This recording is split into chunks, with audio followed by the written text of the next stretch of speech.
السلام علیکم اسٹوڈنٹس، کیا حال چال ہے آپ کے؟ میں آپ لوگوں کو بہت مس کر رہی ہوں۔ امید ہے کہ آپ بھی اسکول کو بہت مس کر رہے ہوں گے۔ کلاس کا نیم البدل تو کوئی چیز نہیں ہے، لیکن ہم نے کوشش کی ہے کہ ہم اس ویڈیو لیکچر کے ذریعے آپ کو رہنمائی مہیا کر سکیں۔ اپنی کتابیں نکالیں آپ۔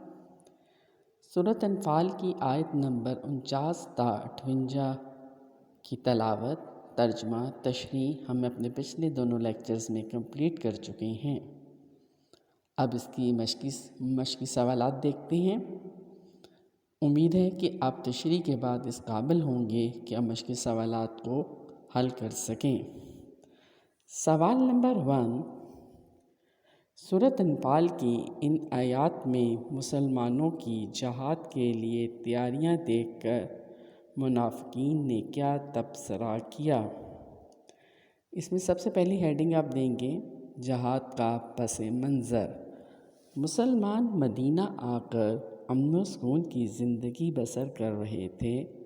سب سے بڑی بات، وہ اسلام کے مطابق اپنی زندگی گزار رہے تھے، لیکن قریش مکہ کو یہ گوارا نہیں تھا۔ انہوں نے موقع کی تلاش میں تھے کہ کوئی بہانہ ملے اور مسلمانوں پر حملہ کر کے مسلمانوں کو صفحہ ہستی سے مٹا دیں۔ ابو سفیان، سیکنڈ ہیڈنگ آئے گی ابو سفیان کا تجارتی قافلہ۔ یہ میں آپ کو اس سے پہلے بھی تشریح میں متعدد بار بتا چکی ہوں کہ یہ لڑائی ابو سفیان کا جو قافلہ تھا وہ تجارت کی غرض سے شام سے واپس آ رہا تھا، اور اس کو ڈر تھا کہ کہیں مسلمان اس پہ حملہ نہ کر دیں، تو اس نے اپنی مدد کے لیے ابو جہل کو بلایا تھا۔ اسی بات کو ہم دوبارہ اس سوال کے جواب میں دوبارہ تحریر کریں گے۔ ابو سفیان کی قیادت میں ایک تجارتی قافلہ شام سے مکہ کی طرف آ رہا تھا۔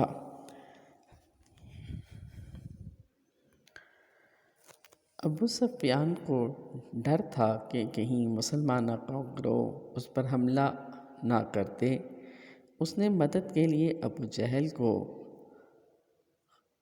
ایک شخص کے ذریعے اطلاع پہنچائی۔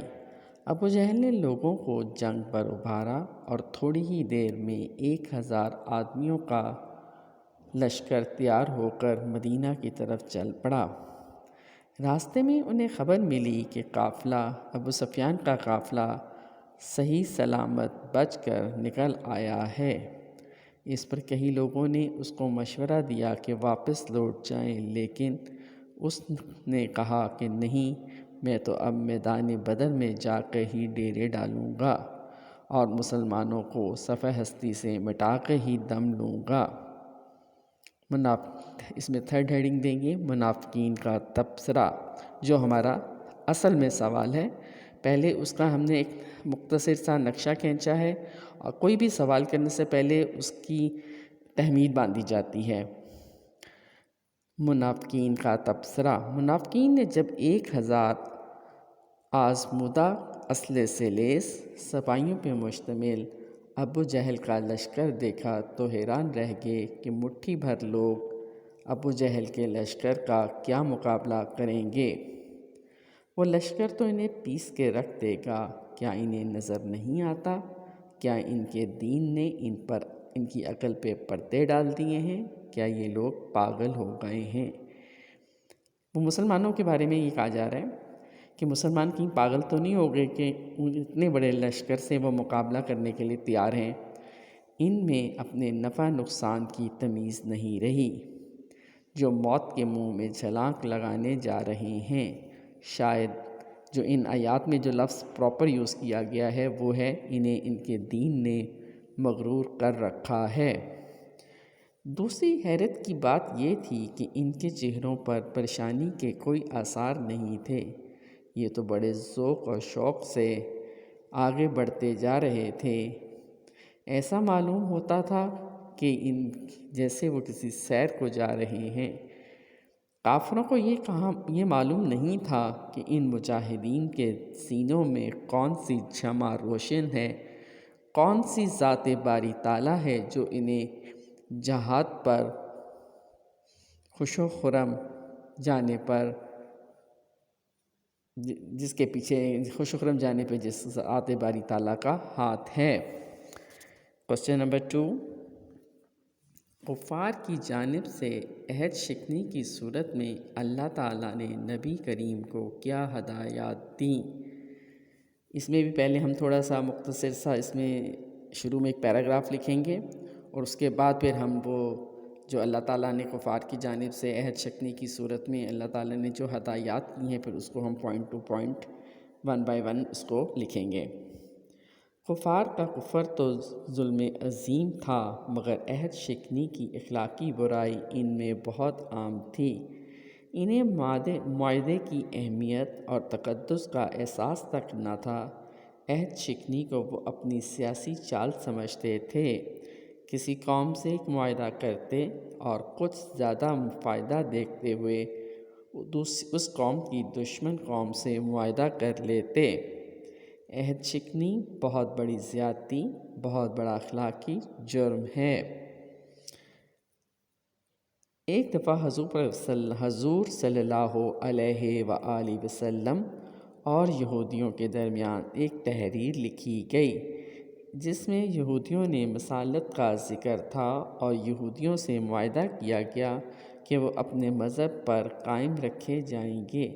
ہر فریق کا نفع نقصان دوسرے فریق کا نفع نقصان مانا جائے گا، یعنی یکجہتی کے ساتھ رہیں گے۔ لیکن یہودیوں نے یہ معاہدہ توڑ دیا اور مسلمانوں کے خلاف کافروں کی مدد کی، انہیں جنگی آلات مہیا کیے، اور پھر کہنے لگے کہ ہم سے بھول ہو گئی، ہم سے غلطی ہو گئی، دوبارہ معاہدہ کیا، پھر معاہدے کی خلاف ورزی کی۔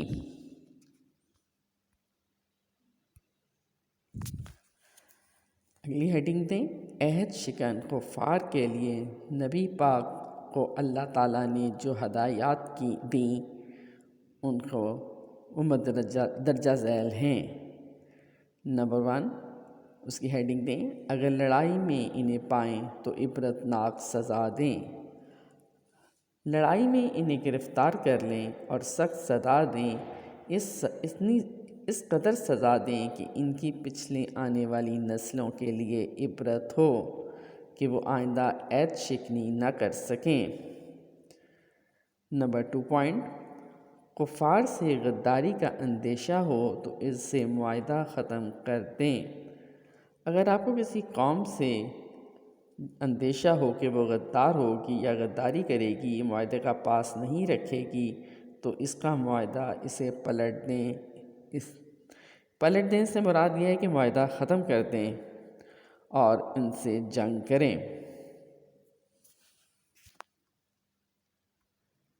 کوسچن نمبر 3، اس سبق میں فرعون اور آل فرعون کی ہلاکت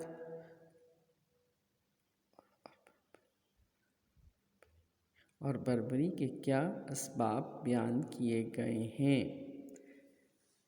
سب سے پہلا پوائنٹ اس میں آئے گا اللہ تعالیٰ کی آیات سے انکار۔ فرعون اور آل فرعون کی ہلاکت کے اسباب درج ذیل ہیں۔ پہلا پوائنٹ ہے اللہ تعالیٰ کی آیات سے انکار۔ آیات کا معنی ہے نشانیاں۔ اللہ تعالیٰ نے فرعون اور قوم فرعون کو بہت سی نشانیاں دکھائیں۔ یہ نشانیاں دیکھ کر ان کے دل اللہ تعالیٰ کی کبریائی کے قائل تو ہو چکے تھے، مگر وہ زبان سے انکار کرتے تھے۔ حضرت موسیٰ علیہ السلام نے اللہ تعالیٰ کی نشانیوں کے ساتھ فرعون کے دربار میں تشریف لے گئے اور کہا کہ میں اللہ تعالیٰ کا رسول ہوں، 2 چیزوں کی دعوت دیتا ہوں، ایک تو یہ کہ اللہ تعالیٰ کی بندگی قبول کریں، اور دوسرا یہ کہ بنی اسرائیل کو میرے ساتھ بھیج دیں۔ فرعون نے کہا کوئی نشانی دکھاؤ۔ حضرت موسیٰ علیہ السلام نے اپنا عصا پھینکا تو وہ جیتا جاگتا اژدہا بن گیا۔ اپنی جیب سے ہاتھ نکالا تو وہ چمک رہا تھا۔ یہ ان کے معجزات تھے۔ فرعون اور اس کی قوم کے سرداروں نے کہا، یہ تو کھلا جادو ہے۔ فرعون نے اپنے ملک کے ماہر جادوگروں کو بلا کر حضرت موسیٰ علیہ السلام سے مقابلہ کروایا۔ جادوگر مغلوب ہوئے اور حقیقت کو جان کر سجدے میں گر گئے اور رب العالمین پر ایمان لے آئے، مگر فرعون اور قوم فرعون نے حقیقت کو واضح دیکھ کر بھی انکار کیا۔ پھر اللہ تعالیٰ نے ان پر عذاب کی صورت میں عذاب نازل کیا، وہ عذاب مختلف شکلوں میں تھے۔ نمبر 1 قید سالی، نمبر 2 بارش کا طوفان بھیجا، اور تیسرا طوفان مینڈک نکالے، یعنی کہ پورے شہر نے اتنے مینڈک نکال آئے کہ لوگ پریشان ہو گئے۔ نمبر 4 اور آسمان سے خون برسایا، لیکن وہ ہر بار موسیٰ علیہ السلام سے اس وعدے پہ دعا کرواتے کہ جب یہ عذاب ٹل جائے گا تو ہم ایمان لے آئیں گے اور بنی اسرائیل کو تمہارے ساتھ بھیج دیں گے، لیکن جب بھی عذاب ٹل جاتا وہ عہد سے مکر جاتے اور حضرت موسیٰ علیہ السلام کا مذاق اڑاتے۔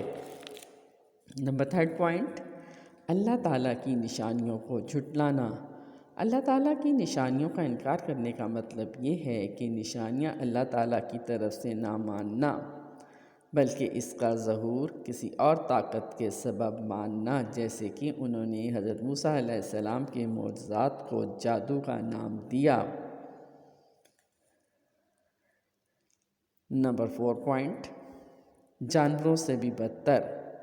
ایسے لوگ جو واضح طور پر حق کی نشانیاں دیکھ کر انہیں جھٹلائے جاتے ہیں، وہ یقیناً انسانی شعور سے دور ہیں، اور ان لوگوں کے بارے میں اللہ تعالیٰ نے واضح کہا ہے کہ وہ جانوروں سے بھی بدتر ہیں۔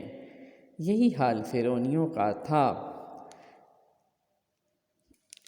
اللہ تعالیٰ نے انہیں سمندر میں غرق کر کر آئندہ آنے والی نسلوں کے لیے نشانی بنا دی۔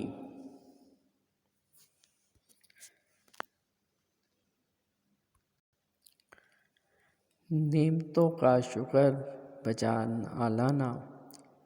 جب اللہ تعالیٰ کسی قوم کو بے شمار نعمتوں سے نوازتا ہے تو پھر اس قوم کو چاہیے کہ وہ نیک راستے پر چلے اور اللہ کا شکر بجا لائے۔ فرعون اور آل فرعون بجائے اللہ کا شکر ادا کرنے کے وہ غلط کاری کی طرف مائل ہو گئے، اور جب کوئی قوم اپنا خیال خود نہیں رکھتی تو پھر اللہ اس پر عذاب نازل کرتا ہے۔ کوسچن نمبر 4، آیات کا ترجمہ۔ اس کے لیے آپ لیکچر پارٹ 1 اور پارٹ 2 کو سماعت فرمائیں اور پھر ان کے آیات کا ترجمہ تحریر کرنے کے قابل ہو جائیں گے۔ اس امید کے ساتھ میں اپنا آج کا لیکچر اختتام پذیر کرتی ہوں کہ انشاءاللہ بہت جلد ہم اس کرونا وبا سے چھٹکارا حاصل کر لیں گے، اگر اللہ کا ساتھ رہا اور ہم اللہ سے توبہ کرتے رہے، اور پھر ہم جلد کلاس روم میں اور آپ کی اور ہماری ملاقات ہوگی۔ تب تک خدا حافظ۔